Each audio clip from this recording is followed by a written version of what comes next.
January 7th. Almost new. What'd you find? They glue seashells to them. Yeah. See them? Yeah. There's all kinds of strange life forms down here in the Florida Keys. These little, I don't know if you can see it in the video, these little strange blobby bits, they actually have little animals attached to them and holes in the sand. I believe that's their intestines. Swashing back and forth in the breeze, underwater, collecting nutrients, and they are everywhere. It's a good place to have sandals or something to wear on your feet when you walk along the shore. There's life forms everywhere. The shallow water's full of 10 different types of sponges, immature sponges. Fascinating. Anyway, we're at the north end of Butternut Key, and we motored here yesterday. We were anchored out in a howling northerly behind this little unnamed key to the north, which really did not offer sufficient coverage. We were bouncing. It's probably the bounciest night we've ever spent. The weather service was saying 10 to 15 knots of wind. It was easily 20 knots. The surf crashing on this little shallow was amazing.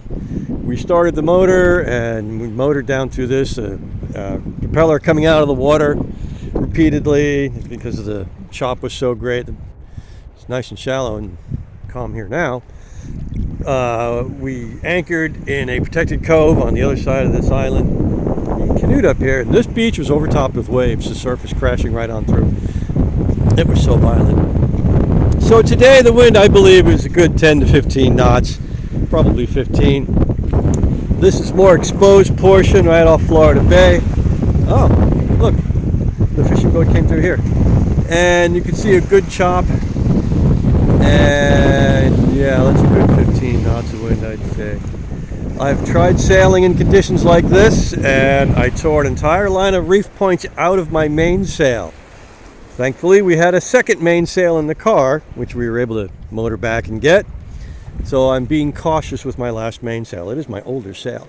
This I could sail in. So anyway, January in the Florida Keys, it's the windiest month of the year. So probably a little too windy unless you really do enjoy and are capable of sailing in 15 or 20 knots of breeze and don't mind setting many days out in a sheltered anchorage, avoiding the northerlies. We have to go and get some fresh water over the next couple of days, and then Tuesday we have another northerly blowing through. So that's the Keys. Bob out.